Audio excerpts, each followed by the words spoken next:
মুসলমান ভাইরা আমার, আমরা আজকে এক একজনকে ফলো করি, নবীকে ফলো করি, যার কারণে আজকে আমাদের নামাজগুলো সুন্দর। ফরজ নামাজ আমাদের সুন্দর হয়ে গেছে, ওয়াজিবগুলো সুন্দর হয়ে গেছে, নফল নামাজ আমাদের সুন্দর হয়ে গেছে, নামাজ পাক্কা, নামাজে আমরা একবারে মনোযোগী, নামাজের সংখ্যা বেড়ে গেছে। নবীজিকে ফলো করার কারণে মাহে রমজানের রোজাগুলো আমাদের সুন্দর হয়ে গেছে। নবীজিকে ফলো করার কারণে আমাদের হজ ওমরা সুন্দর হয়ে গেছে। নবীজিকে ফলো করার কারণে আমাদের কুরবানিগুলো সুন্দর হচ্ছে। নবীজিকে ফলো করার কারণে আমাদের জিকির আজকার ভালো হচ্ছে। নবীজিকে ফলো করার কারণে আমাদের তেলাওয়াত ভালো হচ্ছে। নবীজিকে ফলো করার কারণে মা বোনরাও এখন পর্দা করছে। নবীজিকে ফলো করার কারণে, রাসূলুল্লাহকে উসওয়ায়ে হাসানা মানার কারণে এখন শুধু বুড়া বাবাজিরা না, বয়স্ক মা বোনেরা না, ইয়াং পোলাপান যারা স্কুল কলেজ ভার্সিটিতে পড়ে তারাও মাথায় টুপি পড়ছে, মুখের দাড়িগুলো লম্বা করছে, পাঞ্জাবি পরে পরে কলেজ ভার্সিটিতে যায়। এমনকি প্রশাসন ডিপার্টমেন্টও আছে, পুলিশ সেনাবাহিনীতেও আছে, বিজিবিতে আছে, এমনকি সরকারি বড় বড় কর্মকর্তা পর্যন্ত দাড়িওয়ালা নামাজি আল্লাহওয়ালা আছে না নাই? পুলিশ প্রশাসন, এক সময় আমরা জানতাম পুলিশ মানে খারাপ। আল্লাহর বন্ধু, আল্লাহর বান্দারা, আমি আপনাদেরকে একটা কথা বলতে পারি, সব পুলিশ কিন্তু খারাপ না। আমার মসজিদে কয়েকজন পিবিআর পুলিশ ছিল যারা রেগুলার নামাজ পড়তো। একদিন এক পুলিশ আমাকে জিজ্ঞাসা করে, হুজুর আমি আপনার কাছে একটা মাসআলা জানতে চাই। আমি বললাম, ভাই বলেন কি মাসআলা? তিনি বললেন, হুজুর আমি তো চাকরি করি, বেতন বোনা ছাড়া বাড়তি কোনো টাকা আমি গ্রহণ করি না। তবে আপনার কাছে আমার জানার বিষয় হলো, রোজানা প্রত্যেক দিন আমাদেরকে 3 ঘন্টা 4 ঘন্টা ডিউটি বাইরে করা লাগে। এর জন্য 4 ঘন্টা ডিউটি করলে 400 টাকা আমাদেরকে ভাতা দেওয়া হয়। মনে করুন আমি একদিন ডিউটিতে গেলাম, 4 ঘন্টা ডিউটি পালন করলাম না, কোনো কারণে 2 ঘন্টা যদি ডিউটি পালন করি, তাহলে 4 ঘন্টার ডিউটির 400 টাকা আমার জন্য নেওয়া বৈধ হবে কি না? বৈধ হবে কি না? আমাকে যখন এই মাসআলা জিজ্ঞাসা করছে, আমি চিন্তা করলাম পুলিশ হলো আল্লাহর ভয় তার দিলে আছে। কথা বলেন, কথা বলেন। এমনও দেখেছি বেশ কয়েকজন পুলিশ সদস্য আমার মসজিদে রেগুলার মুসল্লি হওয়ার কারণে মাথায় টুপি, মুখে লম্বা দাড়ি, এরা যদি জুব্বা পাঞ্জাবি পরে দেখলে মনে হবে পাক্কা একজন হুজুর। একজন অফিসার একদিন আমাকে বলছিলেন যে, হুজুর এই এলাকায় কোনো বাসা আছে কিনা? তো আমি বললাম, কেন? এই এলাকায় ভাড়া একটু কম। তো আমি বললাম, আপনি অফিসার মানুষ, আপনি তো বেশি টাকা দিয়েও ভাড়া নিতে পারেন। তিনি বললেন, হুজুর সত্যি কথা হলো এই, আমার সাথে যারা চাকরি করে নামাজ কালাম পড়ে না, ওদের বউ বাচ্চার চলা ফেরার স্টাইল যদি আমার বউ বাচ্চা একবার দেখে, হয়তো আমার সাথে ঝগড়া লাগবে। কারণ আমি আমার টাকা দিয়ে কোনো মতে সংসারটা পরিচালনা করি। আমি যদি তাদের পাশে থাকি তাহলে আমার জন্য সংসার পরিচালনা করা বড় কষ্টের হবে। এই জন্য আমার র্যাঙ্কের অফিসারদের পাশে আমি বাসা ভাড়া নেই না, বরং দূরে গিয়া ইমাম সাহেব, মুয়াজ্জিন সাহেব, খাদেম সাহেব যেই জায়গায় বাসা ভাড়া নিয়েছেন তার পাশেই নেওয়ার চেষ্টা করি, যেন আমার বিবি বাচ্চা আলেম ওলামার পরিবারদেরকে একটু দেখে তাদের মতো যেন নিজের জীবনগুলিকে গড়ার একটু ফিকির করে। বলেন না আল্লাহু আকবার। তাহলে বোঝা গেল কি ভালো মানুষ এই পৃথিবীতে আছে না নেই? কি আপনাদের কষ্ট হচ্ছে? আপনাদের কষ্ট হচ্ছে? আমি কি আলোচনা শেষ করব? করব তো অবশ্যই, করব অবশ্যই। কারণ এই পৃথিবীতে যে যার অনুসরণ করো, সব অনুসরণীয় ব্যক্তি একদিন দুনিয়া থেকে বিদায়ী হয়ে চলে যাবে। কিন্তু আল্লাহ তাআলা যাকে অনুসরণ করার কথা বলছেন, আল্লাহ তাআলা স্বয়ং তাকে ভালোবেসে নাম রেখেছেন হাবিবুল্লাহ, আল্লাহর দোস্ত। ইব্রাহিমকে নাম রেখেছেন খলিলুল্লাহ। খলিল আর হাবিব দুইজনে বন্ধু, তবে অনেকগুলো পার্থক্য আছে। একটা পার্থক্য শুধু আপনাদেরকে বলি, খলিলুল্লাহ তাকে বলা হয় যিনি তার জীবনের সবটুকু উৎসর্গ করেছেন আল্লাহর ভালোবাসা পাওয়ার জন্য। তাকে বলা হয় খলিলুল্লাহ। কি বলা হয়? বলেন কি বলা হয়? ইব্রাহিম আলাইহিস সালাম তিনি হলেন আল্লাহর খলিল, তিনি তার জীবনের সবটুকু কুরবানি করেছেন একমাত্র কার জন্য? জোরে বলেন কার জন্য? আওয়াজ করে বলেন কার জন্য? শৈশবে রবের পরিচয় পেতে গিয়ে উনি মূর্তি পূজা ত্যাগ করলেন, শিরক ত্যাগ করলেন, গুনাহে কবিরাগুলো বর্জন করলেন। বাবার সাথে হলো না, পরিবারের সাথে হলো না, দেশবাসীর সাথে হলো না, নিজের জন্মভূমি ছেড়ে দিয়ে উনি চলে যাওয়ার আগে পুরা এলাকার বিরুদ্ধে তার অবস্থান। কারণ সব মানুষ মূর্তি পূজা করে, দেবদেবীর পূজা করে, গাছবাসের পূজা করে, আল্লাহ ছাড়া গায়রুল্লাহর ইবাদত করে। ইব্রাহিম বলছেন, যিনি আমাকে সৃষ্টি করেছেন তার ইবাদত ছাড়া এই পৃথিবীতে কারো ইবাদত করা যাবে? জোরে বলেন যাবে? আপনারা কি বলেন যাবে? অসম্ভব। মুমিন যারা কেবলমাত্র ইবাদত করবে কার?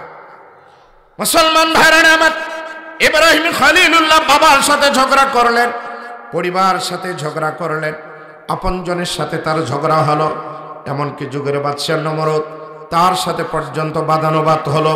মূর্তি পূজকদের সাথে কোনোভাবে হলো না। মেলায় নেওয়ার চেষ্টা করলেন, তাকে নিতে পারলেন না। মণ্ডপের ভিতরে সব মূর্তিগুলো ভেঙ্গে সাফ করে বড়টার কাঁধে কুঠার রেখে দিলেন। এই নিয়ে তাকে তার বিরুদ্ধে বয়কট করা হলো। নমরুদ সহ পুরা এলাকাবাসী ইব্রাহিমের বিরুদ্ধে লেলিয়ে দেওয়া হলো। এক পর্যায়ে আগুনের কুণ্ড দাউ দাউ করে প্রজ্বলিত করা হলো। ইব্রাহিমকে চরকিতে তুলিয়া বারবার ঘোরানোর পরে ইব্রাহিমকে যখন আগুনের মাঝখানে ফেলবে, এত প্রজ্বলিত আগুন যার আশপাশ যাওয়া যায় না। এমনকি কিতাবের মধ্যে লেখছে প্রায় 1 কিলোমিটার উপর দিয়ে কোনো পাখি পর্যন্ত উঠতে পারত না। ইব্রাহিম খলিলুল্লাহ শুধুমাত্র এক আল্লাহর স্বীকারোক্তি করার কারণে আল্লাহর পরীক্ষায় পড়লেন, নিজের সবটুকু কুরবানির জন্য প্রস্তুত হলেন। ইব্রাহিম খলিলুল্লাহকে উলঙ্গ করা হলো, ন্যাংটা করা হলো, এরপরে তাকে চরকিতে তরে ঘোরানো হলো, ছেড়ে দেওয়া হলো, আগুনের কুণ্ডের মাঝখানে পড়বেন।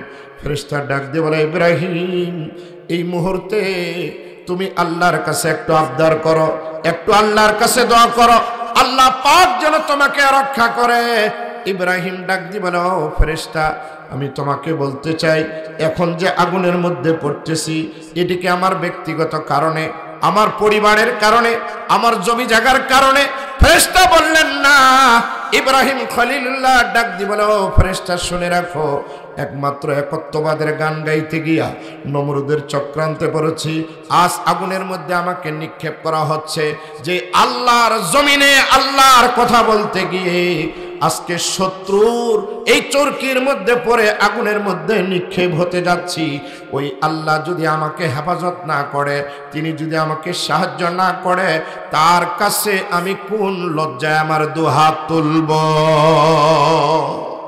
মুসলমান ভাইরা আমার, ইব্রাহিম খলিলুল্লাহর ঈমান কত বড় মজবুত ছিল। তিনি আল্লাহ তাআলার কাছে দোয়া করলেন না। আল্লাহ তাআলা ইব্রাহিমের জবান থেকে কথা শোনার পরে আরশে আজমে বসে আল্লাহ পাক এবার চিন্তা করেন। আল্লাহ তাআলা বলেন, এই মুহূর্তে যদি আমার খলিলকে আমি সহযোগিতা না করি, আমি রবের রবুবিয়তের কোনো দাম থাকে না, মান থাকে না। আল্লাহ পাক আকাশ থেকে ঘোষণা দিলেন, কুলনা ইয়া নারু কুনি বারদাও ওয়া সালামান আলা ইব্রাহিম।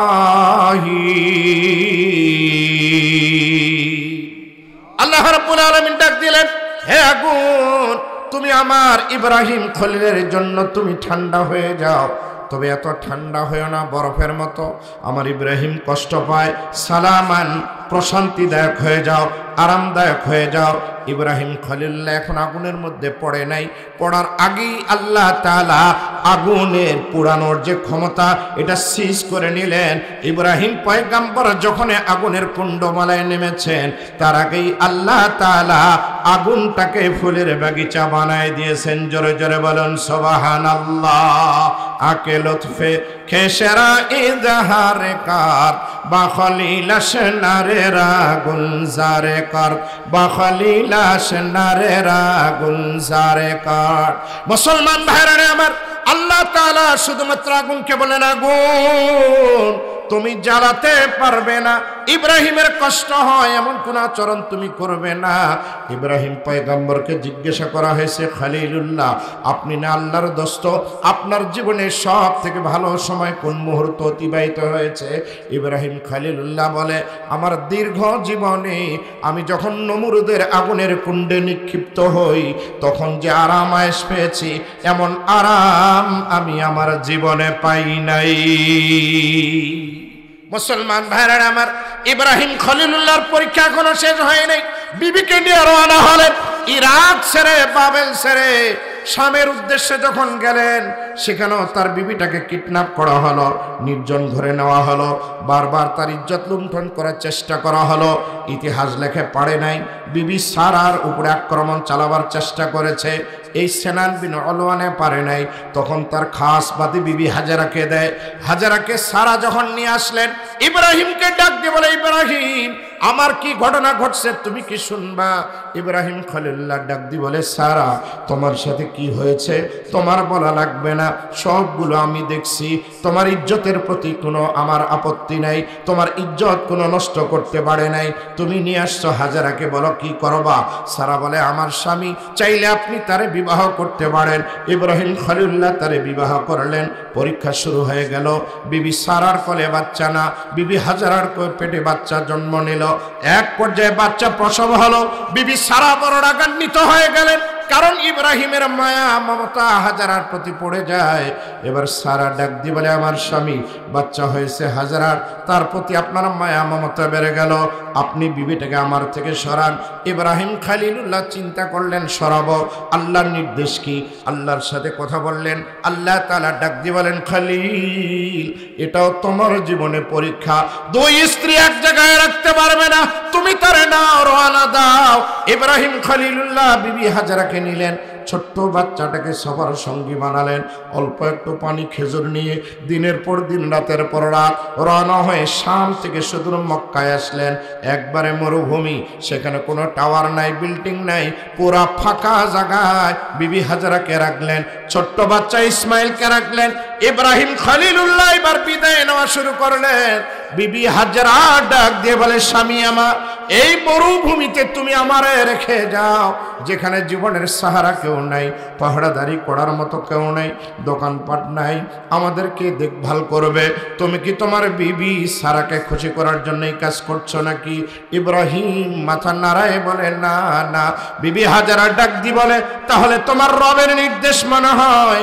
ইব্রাহিম খলিলুল্লাহ মাথা নিচু করে বলে, বিবি হ্যাঁ, আল্লাহর নির্দেশে তোমাদের রেখে যাই। কিতাব লেখে যখন আল্লাহর দোহাই দিয়েছেন, বিবি হাজারা তখন স্বামীর পরনের কাপড়টা ছেড়ে দিয়েছেন। ইব্রাহিম পয়গম্বর মরুভূমিতে রেখে বেশ দূরে যাওয়ার পরে তিনি কাবার দিকে মোতাওয়াজ্জহ হয়ে আল্লাহর কাছে দোয়া করলেন, ওগো প্রভু, ইন্নী আসকানতু মিন যুররিয়াতি বিওয়াদিন গায়রি যী যারইন ইনদা বাইতিকাল মুহাররম। ওগো প্রভু, জনমানবহীন ফাঁকা জায়গায় কাবার ঘরে, কাবার বাইতুল্লাহর পাশে, তোমার ঘরের পাশে আমার বিবিটারে রেখে যাই, বাচ্চাটারে রেখে যাই। কিতাব লেখে যতদূর পর্যন্ত বিবি হাজারার নজর যায় ততক্ষণ পর্যন্ত স্বামীর দিকে তাকিয়েছিলেন, চোখের আড়াল হলে বাচ্চাটারে করে নিলেন। একদিন, দুই দিন, তিন দিন, খেজুর শেষ, পানি শেষ, লম্বা ঘটনা আপনারা জানেন। ইব্রাহিমের এটাও একটা পরীক্ষা ছিল। ইব্রাহিম খলিলুল্লাহ তার বাচ্চা ইসমাইল জবিহুল্লাহ যখন বড় হলেন, আল্লাহ তাআলা নির্দেশ করলেন, ইব্রাহিম তোমার আপনজনটাকে কোরবানি করা লাগবে। ইব্রাহিম পয়গম্বর বাচ্চাটার নিয়ে রওনা হলেন। বিবি হাজারা ডাক দিয়ে বলে, স্বামী আমার কই যান? ইব্রাহিম ডাক দিয়ে বলে, বিবি অনেক দিন হয়ে গেল তোমার সংসারের খবর নিতে পারি নাই, একটু পাহাড়ে যাব, একটু জঙ্গলে যাব কাঠ কাটার জন্য, তোমার জ্বালানির কাজে যেন লাগে। ইব্রাহিম খলিলুল্লাহ নিয়ে যখন রওনা হলেন, শয়তান মানুষের আকৃতিতে এসে বলে, ও হাজারা, তুমি এত নির্বোধ কেমনে করে রে, পাগল হলা কেমনে করে? তুমি কি জানো তোমার স্বামী বাচ্চাটারে কই নিয়ে যায়? হাজারা ডাক দি বলে, আমার স্বামী বাচ্চাটারে নিয়ে যায় জঙ্গলে পাহাড়ে কাঠ কাটার জন্য। মানুষরূপী শয়তান ডাক দিয়ে বলে, হাজারা তুমি ভুল করছো। তোমার স্বামীকে স্বপ্নে বলা হয়েছে বাচ্চাটাকে জবাই করলে তার রব নাকি খুশি হবে। বিবি হাজেরা ডাক দি বলে, সত্যিই যদি আমার স্বামীকে আমার রব একথা বলে থাকে, আমি বাধা দিব কেন?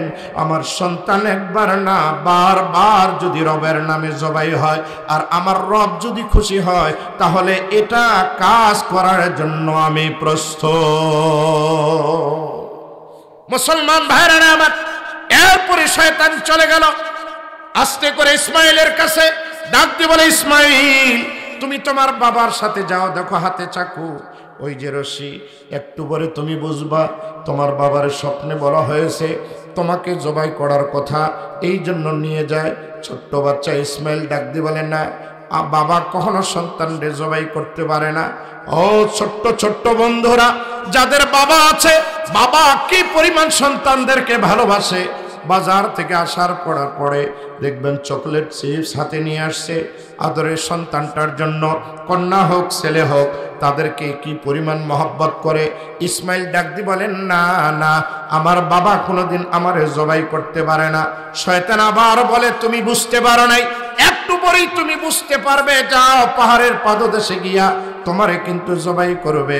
ছোট্ট বাচ্চা ইসমাইল ডাক দি বলে, তুমি কে, তোমার পরিচয়টা কি? আমি তো তোমাকে চিনি না, তবে তুমি শোনো, আমার বাবার হাতে যদি আমার জবাই হয়, এতে যদি আমার প্রভু খুশি হয়, তাহলে আমি বাধা দিব কেন? আমি ইসমাইল বারবার আমার জীবন আল্লাহকে খুশি করার জন্য উৎসর্গ করতে প্রস্তুত। জোরে জোরে বলুন সুবহানাল্লাহ। এরপরে ইব্রাহিম খলিলুল্লাহর কাছে গেল, ডাক দি বলে, ইব্রাহিম তোমার দাম্পত্য জীবনে সারা নিঃসন্তান, হাজারা সন্তান হয়েছে, এই বাচ্চাটাকে তুমি জবাই করো না, কারণ তুমি যদি জবাই করা নিঃসন্তান হবে, খবরদার তোমার রবের এটা স্বপ্ন না, শয়তান তোমাকে স্বপ্ন দেখিয়েছে। ইব্রাহিম খলিলুল্লাহ নবুয়তি চশমা দ্বারা বুঝতে পেরেছেন এটা মানুষ না, এটা শয়তান হবে। এই জন্য ইব্রাহিম খলিলুল্লাহ প্রথম জায়গায় পাথর তুলে শয়তানকে 7 বার নিক্ষেপ করেছে। আল্লাহ তাআলার কাছে এই পাথর নিক্ষেপ এত ভালো লাগছে, আদৌ যারা বাইতুল্লাহ হজ করতে যাবে, আল্লাহ তাআলা তাদের জন্য ওয়াজিব করে দিয়েছেন, হাজি বাইতুল্লাহ তোয়াফ করবা, হজরে আসওয়াদ চুম্বন করবা, হাতিমে ঢুকে নামাজ পড়বা, জমজমের পানি পান করবা, কাবায় তুমি ঢুকবা, হারামে তুমি নামাজ পড়বা, সফা মারওয়ার মাঝখানে সাই করবা। ও হাজি, তুমি যদি জামারাতে পাথর না মারো, তোমার হজটা আমি আল্লাহর কাছে অসম্পূর্ণ রয়ে যাবে। মুসলমান ভাইরা আমার, এরপরের ঘটনা আপনাদের জানা। ইব্রাহিম পয়গম্বর নিজের সন্তানকে জবাই করার জন্য নিয়ে চলে গেলেন। ইব্রাহিমের জীবনে বারবার আল্লাহ তাআলা পরীক্ষা নিলেন। সবগুলো কেন নিলেন? ইব্রাহিম তার রবকে খুশি করার জন্য। এই কারণে আল্লাহ তাআলা কোরআনের মধ্যে বলেছেন, ওয়া ইযিবতালা ইব্রাহিম রাব্বুহু বিকালিমাতিন ফাআতাম্মাহুন্না ক্বালা ইন্নী জাইলুকা লিন্নাসি ইমামা ক্বালা ওয়া মিন যুররিয়্যাতি ক্বালা লা ইয়ানালু আহদিজ যালিমিন।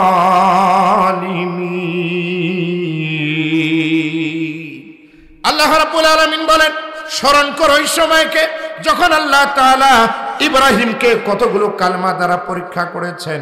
মজার বিষয় হলো ইব্রাহিম খলিলুল্লাহ তার জীবনে পাশ করেছেন। ইব্রাহিম খলিলুল্লাহ ডাক দি বলেন, আল্লাহ তাআলা তোমার পরীক্ষায় আমি পাশ করলাম। আল্লাহ বলে, ইব্রাহিম তোমাকে আমি পুরস্কার দিব, আমি তোমাকে মানুষের জন্য ইমাম বানাবো। আল্লাহু আকবার। এ বন্ধু, ইমাম হওয়ার জন্য, নেতা হওয়ার জন্য জীবনে পরীক্ষা দেওয়ার দরকার আছে না? ইব্রাহিম ডাক দিবেন, আল্লাহ শুধু আমার কেন ইমাম বানাবেন, আমার ছেলেদেরকেও ইমাম বানাবেন। আল্লাহ বলেন, সবাইকে বানাবো না, তোমার নেককার সন্তানদেরকে ইমাম মানে নবী বানাবো, তবে যারা জালেম তাদেরকে আমি কখনো নবী বানাবো না। প্রত্যেক নবী ইনসাফের মূর্ত প্রতীক ছিলেন। এই নবুয়তের ধারাবাহিকতায় আল্লাহ তাআলা আমাদের একজন নবী দান করেছেন, তার নাম হলো মুহাম্মাদুর, জোরে বলেন রাসূলুল্লাহ সাল্লাল্লাহু আলাইহি ওয়াসাল্লাম, তিনি হলেন হাবিবুল্লাহ, আল্লাহর দোস্ত। হাবিবুল্লাহ বলা হয় আল্লাহ পাক যাকে খুশি করার জন্য সব কিছু করেছেন। জোরে জোরে বলেন আল্লাহু আকবার। আল্লাহ এমন একজন নবীকে আমাদের নবী বানিয়েছেন, আর আমাদেরকে তার উম্মত বনার জন্য সৌভাগ্য আল্লাহ তাআলা দিয়েছেন। যে নবীকে উসওয়ায়ে হাসানা বানিয়েছেন, এই নবী একটা দোয়া রেখে দিয়েছেন, এটা কিয়ামতের দিবসে তিনি উম্মতের জন্য ব্যবহার করবেন। তাহলে বলেন তো এই নবীকে ফলো করার দরকার আছে না নাই? সকলে বলেন আছে না নাই? জোরে বলেন আছে না নাই? নবীজি ইচ্ছা করলে তার এই দোয়াটা নিজের বিবিদের জন্য ব্যবহার করতে পারতেন। কারণ নবীজির একজন দুইজন বিবি ছিল না, প্রায় 11 জন স্ত্রী ছিল। কয়জন? জোরে বলেন, আওয়াজ করে বলেন। অনেক যুবক আছে এখনো একটা বিয়ে করার সাহস পায়নি। কেমনে পাবে? কারণ এখনো নিজ পায়ে দাঁড়াতে পারে। বাবাই বলছে যখন নিজ পায়ে দাঁড়াবি তখন তোরে বিবাহ দিব। এই যুবক ভার্সিটি শেষ করলো, মেডিকেল শেষ করলো, লেখাপড়া শেষ করে এখনো কোনো তার কর্ম হলো না, চাকরি হলো না। বয়স 36, 37, 38, নিজ পায়ে দাঁড়াবে, তারপরে বিবাহ করবে। আরে বন্ধু, তুমি কবে নিজ পায়ে দাঁড়াবা? কারণ নিজ পায়ে দাঁড়াতে গিয়া তোমার পায়ের গোছাই তো শুকিয়ে গেছে।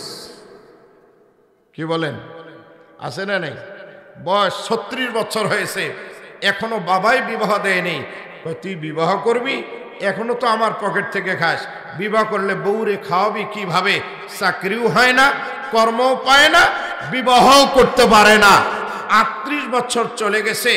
এরপরে যখন কর্ম হলো, মাংনা খাটে, চাকরি করে, বেতন পায় না। 42 বছর হয়ে গেল। এবার যখন বিবাহ করে খোঁজ নিয়ে দেখে যৌবনের মোটামুটি 25 থেকে 26 বছর মাইনাস হয়। মাতারাম হাজিরিন, নবীজির 11টা বিবি ছিল। আমরা একটা বিবাহ করে একটা বিবিকে আমরা চালাতে হিমশিম খেয়ে যাই।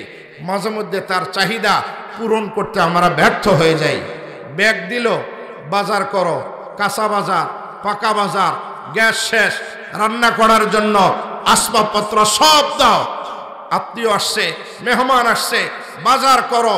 পকেটে টাকা না থাকলে দেখবেন স্ত্রীর সাথে রাগান্বিত হয়ে মারামারি করে, ঝগড়া করে। একটা বিবিকে নিয়ে আমরা ঘর সংসার করতে পারি না। অথচ আমার নবীর একটা না 11টা বিবি ছিল।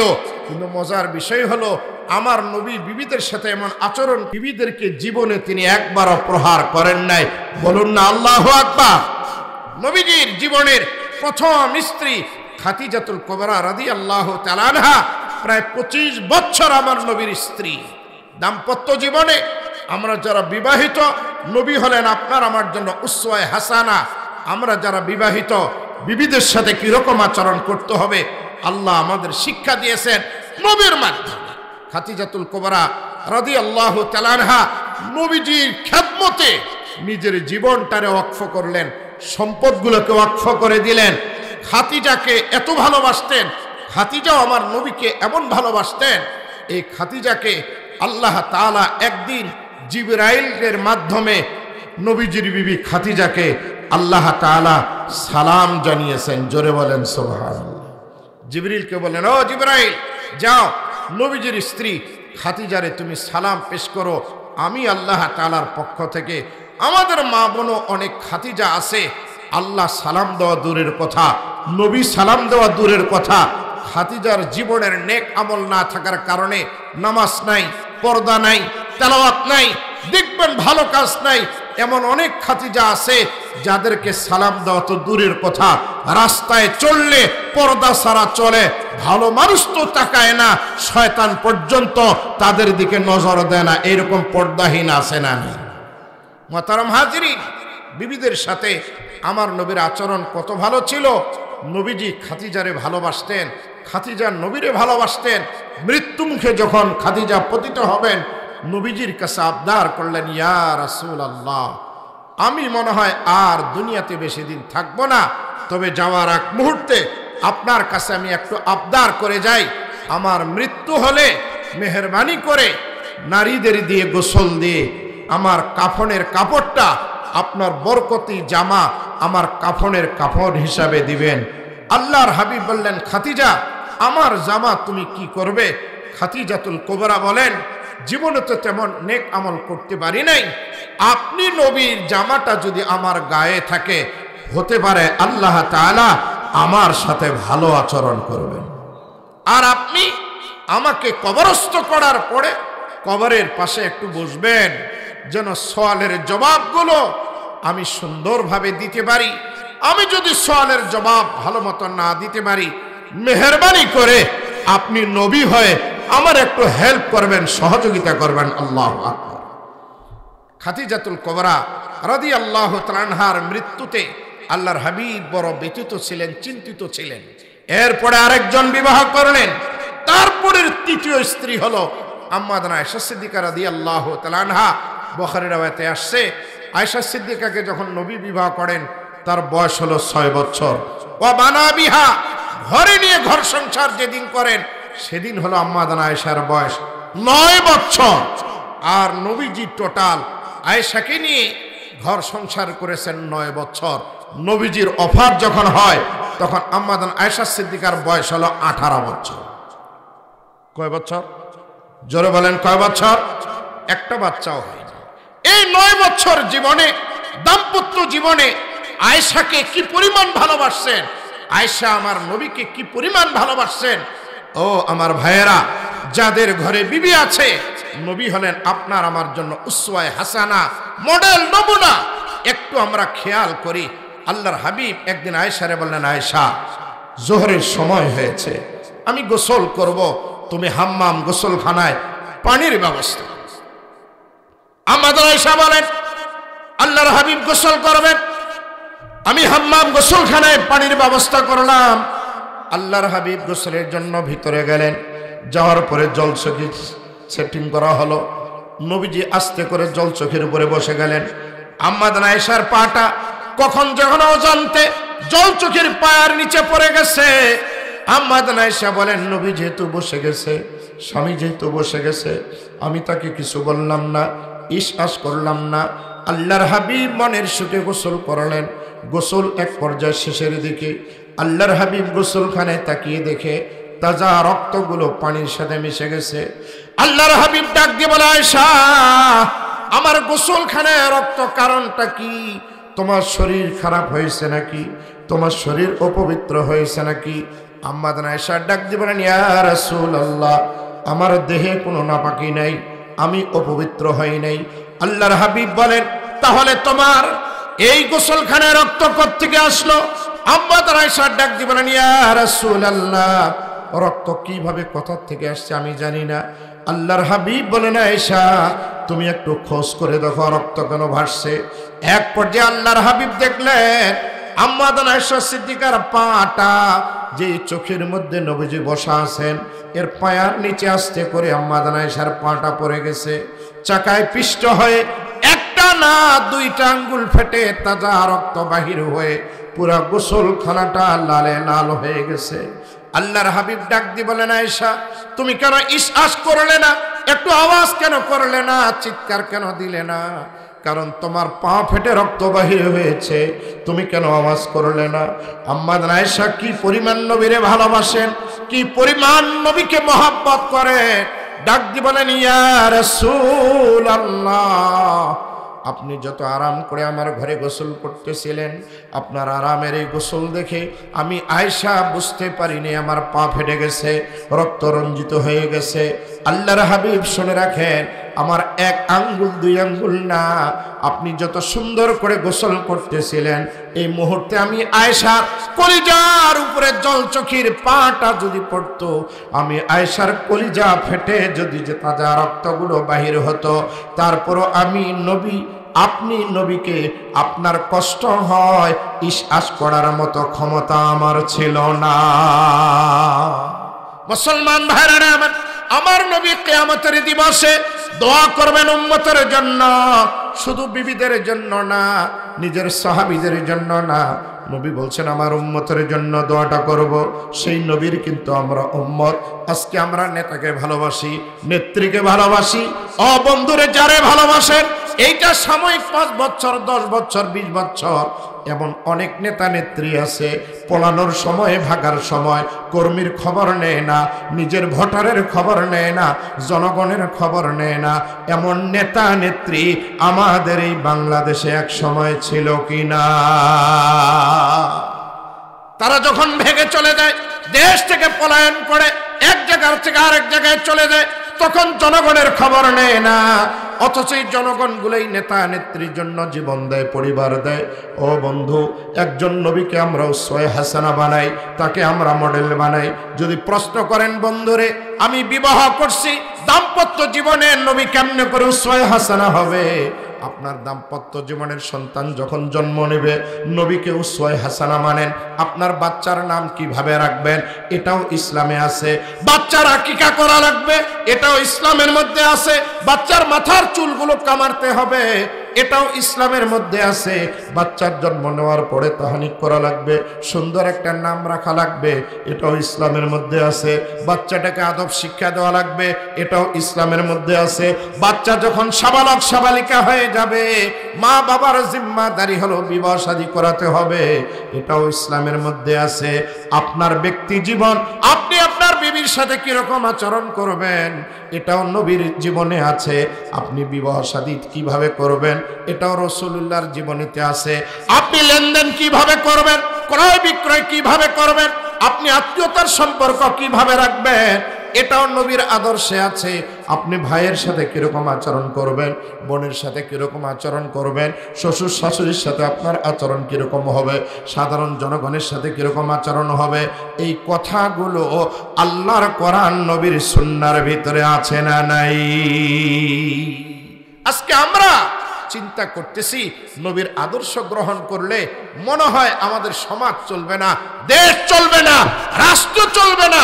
আমি আপনাদেরকে বলি, আমার নবী যেমনি করে একজন আদর্শবান ইমাম ছিলেন, একজন আদর্শবান তিনি খতিব ছিলেন, একজন শিক্ষক ছিলেন, আদর্শবান একজন স্বামী ছিলেন, ঠিক তেমনি করে আমার নবী একজন আদর্শবান ঈদের নামাজের খতিব, আদর্শবান একজন মুজাহিদ, তিনি আদর্শবান একজন রাষ্ট্রনায়ক, সফল রাষ্ট্রনায়ক, যিনি ইসলাম দিয়ে, কোরআন সুন্নাহ দিয়ে রাষ্ট্র পরিচালনা করছেন। যেই পরিচালনায় নবীজি যে সুন্দর করে রাষ্ট্র পরিচালনা করছেন, আমরা সকলেই জানি। রাসূলুল্লাহ যখন আরবের নেতা, তার নেতৃত্বে পুরা রাষ্ট্র সুন্দরভাবে চলছে। কথা বলেন ঠিক কিনা? আমার নবী মদিনার সনদ, কিভাবে মদিনাতে বসবাস করবে, একটা সনদ, একটা সংবিধান লিখছেন, পৃথিবীর রেকর্ড। আজ পর্যন্ত এত সুন্দর সংবিধান পৃথিবীর কোন রাষ্ট্রপ্রধান লিখতে পারে নাই। জোরে বলেন না আল্লাহু আকবার। আমার নবী 10টা বছর রাষ্ট্র পরিচালনা করছেন। নবীজি সচিব একজন ছিল একান্ত, যার নাম ছিল হানজালা বিন রবি। নবীজি ওহী লেখা একটা দল ছিল, যেই দলের মধ্যে ছিলেন সৈয়দনা আলী, সৈয়দনা ওসমান বিন আফফান, উবাই ইবনে কাব, যায়েদ বিন সাবিত, সৈয়দনা মুআবিয়া রাদিয়াল্লাহু তাআলা আনহুম। নবীজি দাওয়াত দিতেন চিঠি লেখে, চিঠি লেখার দায়িত্বে ছিলেন আব্দুল্লাহ বিন আরকাম, যায়েদ বিন সাবিত। নবীজি রাষ্ট্র পরিচালনায় দাওয়া বিভাগ একটা ছিল, এর জিম্মাদার নবীজি নিজেই ছিলেন। নবীজি রাষ্ট্র পরিচালনার জন্য সুন্দরভাবে, রাষ্ট্রে যেন কোনো সমস্যা না হয়, পুলিশ বাহিনী নবীজির ছিল। এই পুলিশের তৎকালীন যিনি আইজিপি ছিলেন, তার নাম হলো কায়েস বিন সাদ। নবীজির একটা বিচার বিভাগ ছিল, বিচার বিভাগের যিনি প্রধান বিচারপতি ছিলেন তিনি হলেন সৈয়দনা আলী, এরপরে মুআজ বিন জাবাল রাদিয়াল্লাহু তাআলা আনহু। নবীজির একটা হিসাব বিভাগ ছিল, এর দায়িত্ব পালন করতেন ইবনে ফাতেমা। পররাষ্ট্র দপ্তর যার কাছে ছিল, তার নাম মুগিরা বিন শুবা। নবীজির অভ্যর্থনা বিভাগ, বিভিন্ন রাষ্ট্রের নেতারা যখন নবীজির কাছে আসতো, ইস্তেকবাল করতেন, দায়িত্বে ছিলেন আনাস, বারা বিন আযিব রাদিয়াল্লাহু তাআলা আনহুমা। এইভাবে নবীজি 10টা বছর সুন্দরভাবে রাষ্ট্র পরিচালনা করতেছেন। অথচ আজকে আমরা মনে করি ইসলাম কোরআন দিয়ে রাষ্ট্র পরিচালনা করবে এই ক্ষমতা তো হুজুরদের নাই, এই ক্ষমতা তো মৌলবীদের নাই। এই চিন্তা করে আমরা ইমামদেরকে সুন্দরভাবে মসজিদে দিয়ে হুজুর নামাজ পড়ান, নামাজে ইমাম মানি, ঈদের নামাজে ইমাম মানি, জানাজার নামাজে ইমাম মানি, কিন্তু হুজুর যখন মেম্বারিতে দাঁড়ায়, চেয়ারম্যানিতে দাঁড়ায়, এমপি ইলেকশনে দাঁড়ায়, তখন ভোট একটাও বাক্সে পড়ে। কেন পড়ে না? কারণ আমরা জানি যে মোল্লা মৌলবীরা কি দেশ চালাতে পারবে? আমার এই ছোট্ট পরিসংখ্যানে রসুলুল্লাহ যদি দেশ চালাতে পারে, রসুলুল্লাহর যারা নায়েব ওয়ারাসাতুল আম্বিয়া, কি বলেন তারা দেশ চালাতে পারবে না? কি বলেন পারবে না? কোরআন দিয়ে শুধু স্বাধীনতার পর থেকে আমাদের এই দেশ বাংলাদেশের সংবিধান দিয়ে চলছে।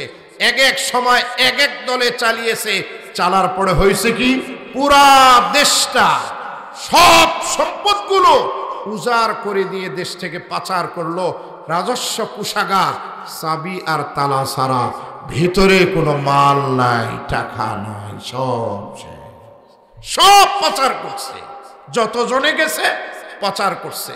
America, Canada, France, German, Singapore সব তারা খেয়ে শেষ করলো। দিনের শেষে দোষ হয় আলেম ওলামার। আলেম ওলামা মোল্লা মৌলবীরে দেশটা খায়। আমরা কোথায় দেশ খাইলাম? আমরা বিদেশ থেকে টাকা নিয়ে আসে আমাদের দেশে মসজিদ বানাই, মাদ্রাসা বানাই। এই যে বাউনা কাসিমুল উলুম একটা মাদ্রাসা, আমি প্রথম বছর এসেছিলাম, আর এইবার হলো দ্বিতীয়বার, তবে তৃতীয় বছরে আমি আসছি। হুজুর কানে কানে বলছেন, বাবা আমার ছাত্র অনেক বেশি, আমার রাখার জায়গা নাই। আজকে আফসোস করে বলা লাগে প্রাইমারি স্কুল সুন্দর। কথা বলেন ঠিক না বেটি? একতলা, দুইতলা, তিনতলা, চারতলা, পাঁচতলা সরকারে বাজেট দিল, বরাদ্দ দিল, কি সুন্দর প্রাইমারি স্কুলগুলো। অথচ এগুলো হাফ টাইম। কি টাইম বলেন? সকাল 8টা থেকে নিয়ে 4টা পর্যন্ত আবাসিক না। অথচ স্কুল কত সুন্দর, শ্রেণীকক্ষ কত সুন্দর, টয়লেট কত সুন্দর। আর কোরআনের মেহমানগুলো মাদ্রাসায় আসবে, পড়বে, টিনে খলপা বেড়া, কখনো সাপ ঢুকে, বিজি ঢুকে। আহারে, যে কোরআন আল্লাহ নাজেল করলো মানবতার হেদায়েতের জন্য, কোরআনের কারখানার ঘর নাই, বাচ্চাগুলো থাকতে কষ্ট হয়। এই শীতের রাত্রিতে আপনারা তো আরামে থাকেন, বাচ্চাদেরকে লেপ মোড়ান, কাঁথা মোড়ান, কম্বল মোড়ান, বাচ্চাকে কি পরিমাণ আপনারা খাওয়ান। সকালবেলার নাস্তা, টিফিনে নাস্তা, দুপুরের খাওয়া, বৈকালের নাস্তা, রাতের খাওয়া, কত মজাদার। এক একটা বাচ্চার পিছনে হাজার হাজার টাকা আপনারা খরচ করেন। প্রাইভেটে বাংলা মাস্টার, ইংলিশে মাস্টার, অঙ্কে মাস্টার, গানের মাস্টার আছে না নেই? হাজার হাজার টাকা নষ্ট করে। আর এই বাচ্চাটাকে যখন কোরআন পড়ানোর জন্য একজন আলেমকে রাখছে, দেখবেন তার বেলা পকেটে টাকা নাই, 500 টাকা, তারপরও কত ফতুয়া ঝাড়ে। এক মাসে যদি মৌলবি সাহেব 3 দিন না আসে, ফতুয়া দেয়, হুজুর আপনাকে যে 500 টাকা দেই, 3 দিন যে আসলেন না, এই টাকা কি আপনার জন্য হালাল? ফতুয়াবাজি করেন। হ্যাঁ, অঙ্কের মাস্টার 3000, ইংরাজির মাস্টার 5000, বাংলার মাস্টার 4000, আর তারে নারে গান শিখাবে, হের বেতন রাখছেন আপনি 8000। আর মৌলবি গেলে আপনার বাড়িতে 500 টাকা জুটে না। এই জাতির কপালে দুঃখ ছাড়া আর কিছু হতে পারে না। কথা বলেন ঠিক কিনা? কোরআনের আলো ঘরে ঘরে জ্বালো, কোরআনের আলো ঘরে ঘরে জ্বালো। আপনার মতো মিথ্যুক, আপনার মতো কাজ্জাব, আপনার মতো বাটপার আরেকটা নেই। কোরআনের আলো ঘরে জ্বালাতে হলে আগে দিলে জ্বালাতে হবে, বিশুদ্ধভাবে কোরআনটারে আগে পড়তে হবে। তাসবিত নাই, মত নাই, মাখরাজ নাই, গুন্না নাই, আপনি বিশুদ্ধভাবে তেলাওয়াত করতে পারেন না। আপনি কোরআনের আইনের জন্য রাস্তায় দিনের পর দিন, মাসের পর মাস, বছরের পর বছর আন্দোলন করতেছেন। আল্লাহর শপথ দিয়ে বলবো, এই আন্দোলনে কোরআনের আলো সংসদ পর্যন্ত যাবে না। কথা বলেন ঠিক কিনা? আগে নিজের দিলের ভিতরে কোরআনটাকে সেট করে, বিশুদ্ধভাবে কোরআন পড়তে পারে না।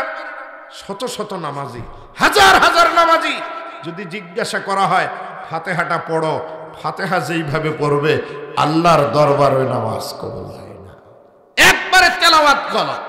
নামাজ ভঙ্গের 19টা কারণ, তার মধ্যে প্রথম কারণটাই হলো অশুদ্ধ পড়া।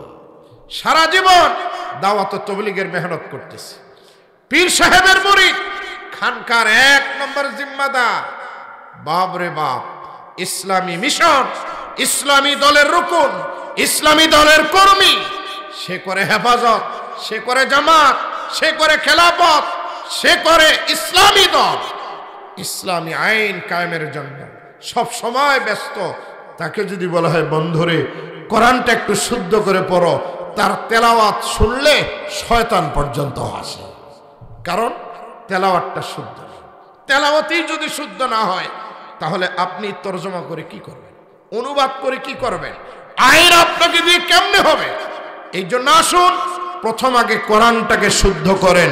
কোরআন শুদ্ধ করার কারখানায় হলো নুরানি, হাফেজি, কওমি, দেওবন্দি মাদ্রাসা, বাউনা কাসেমুল উলুম মাদ্রাসা। কথা বলেন ঠিক কিনা?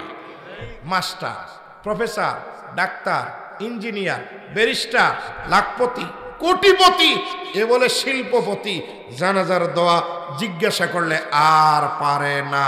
আছে না নাই? এ বলেন আছে না নাই?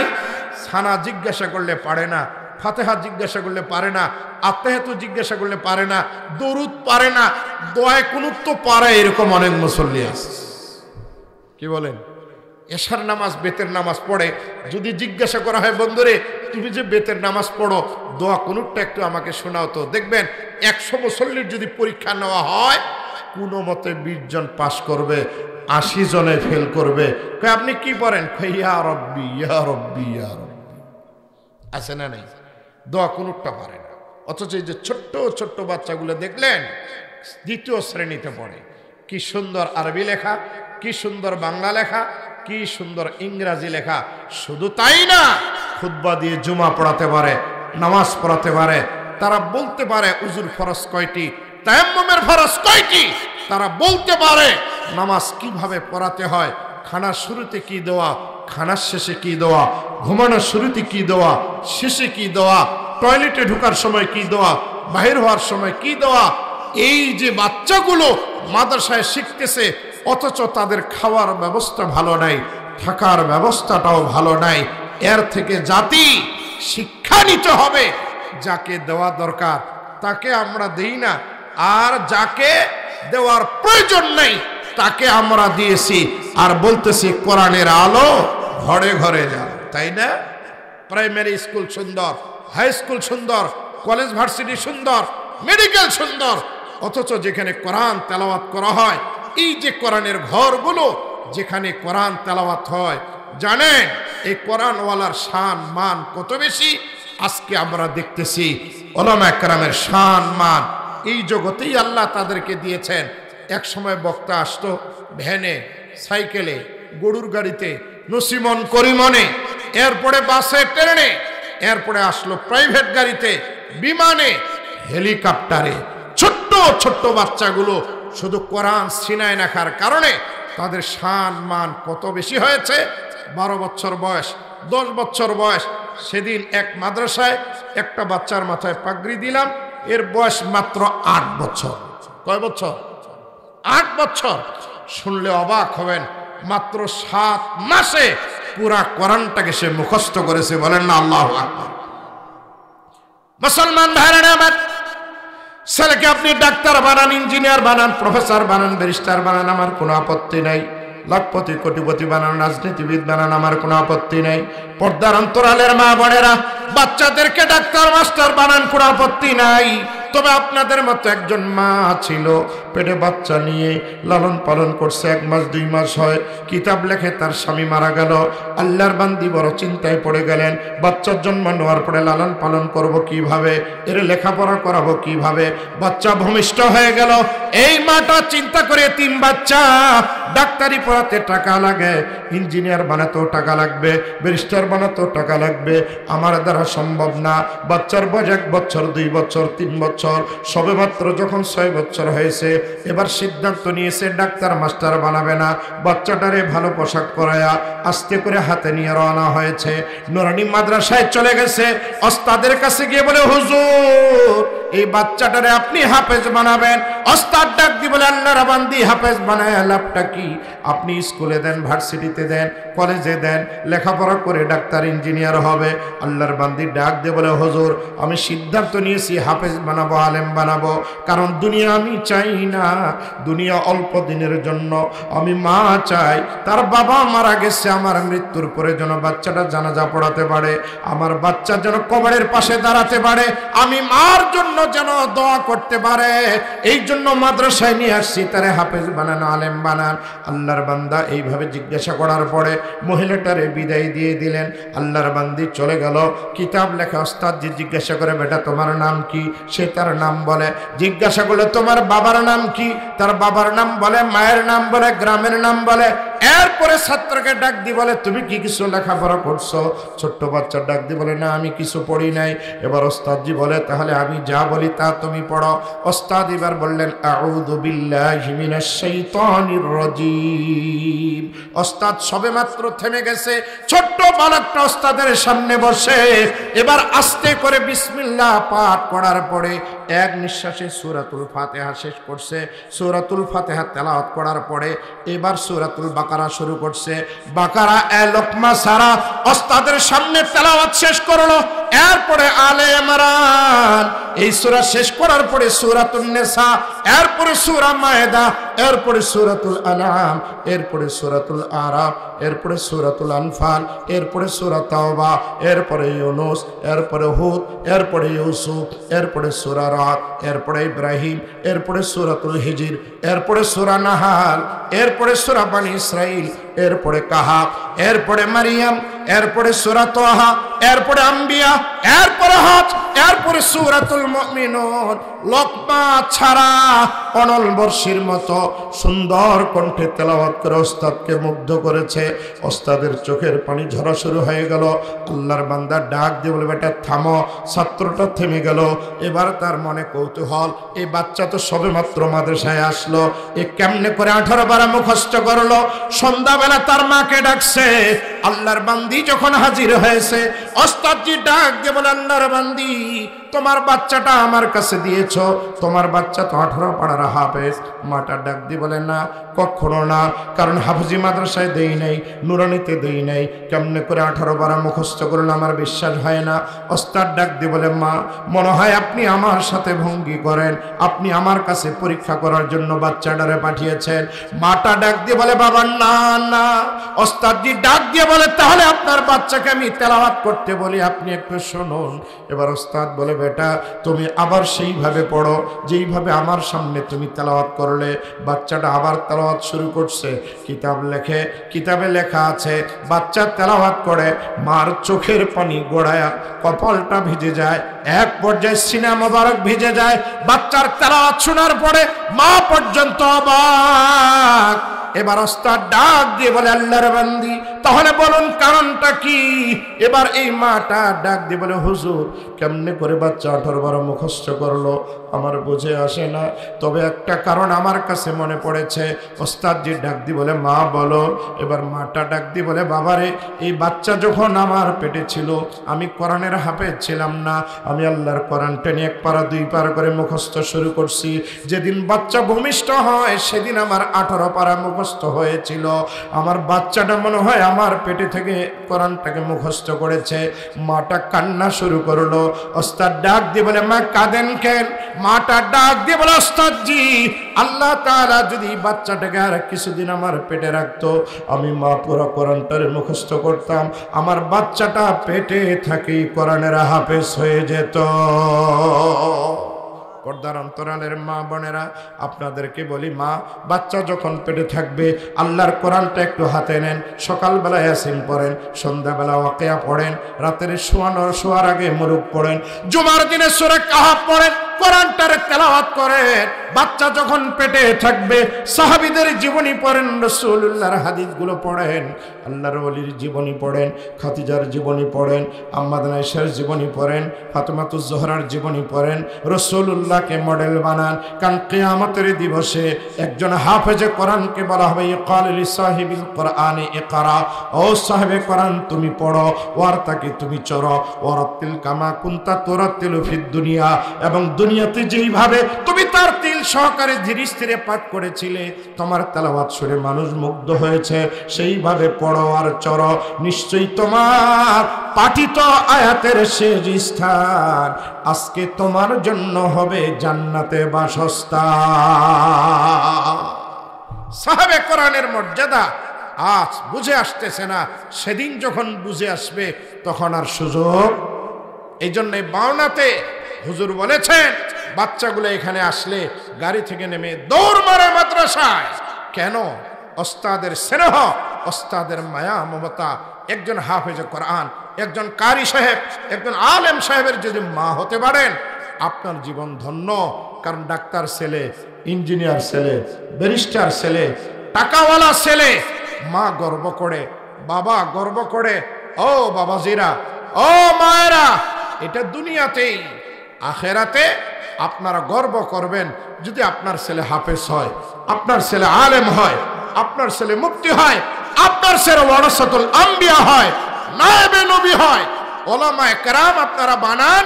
কিয়ামতের দিবসে মা বাবা গর্বিত হবে, কারণ সেদিন সন্তানের সুপারিশ, উলামায়ে কেরামের সুপারিশ লাগবে।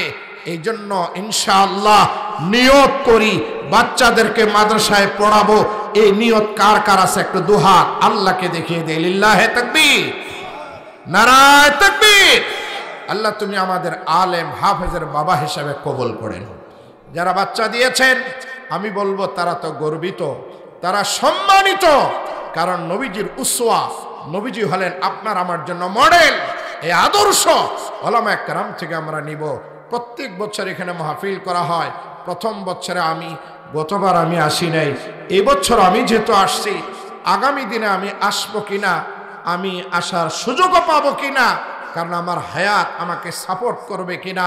তবে যেহেতু ওস্তাজুল আসাতিজা আমাদের ওস্তাজ, আমরা যখন হেলি মাদ্রাসায় পড়তাম আমার বড্ড মনে পড়ে হুজুর বাগজানা এক মসজিদে জুমা পড়াতেন। তো একদিন উনি জুমার নামাজে না গিয়ে আমাকে বলছিলেন যে বেটা তুই পড়াবে। আমি খুব খুশি মনে বাগজানায় গিয়ে আমি জুমার নামাজ পড়াই। নামাজ শেষে মুসল্লিদের আচরণে আমি মুগ্ধ। হোটেলে নিয়ে আমাকে খানা খাওয়ায়, আমাকে আপ্যায়ন করে। আমি তো জুমা পড়াই দিয়ে চলে আসছি। পরের জুমায় হুজুর যখন গেছেন নামাজ পড়াবার জন্য, কি বলছেন জানি না, হুজুর শুধু আমাকে বলছে বেটা আমি এতদিন জুমা পড়ালাম, একদিনও আমার কেউ খাওয়ায়নি, তুমি তো একবার গিয়েই মুসল্লিদের মন জয় করছো। আলহামদুলিল্লাহ, এটা তাহাদিসে নেয়ামত। আমরা যখন ছোট ছিলাম, আমরা যখন পড়া অবস্থায় হেলি মাদ্রাসার অনেক ওস্তাদ এখনো আছেন, যাদের কাছে বুখারী পড়ছি, মুসলিম পড়ছি, আবু দাউদ পড়ছি, তিরমিজি পড়ছি, নাসাই পড়ছি, ইবনে মাজাহ পড়ছি, মেশকাত জালালাইন, শরহে আকায়েত হেদায়া, শরহে জামি কাফিয়া। অনেক ওস্তাদ আমাদের বিদায় নিয়েছেন।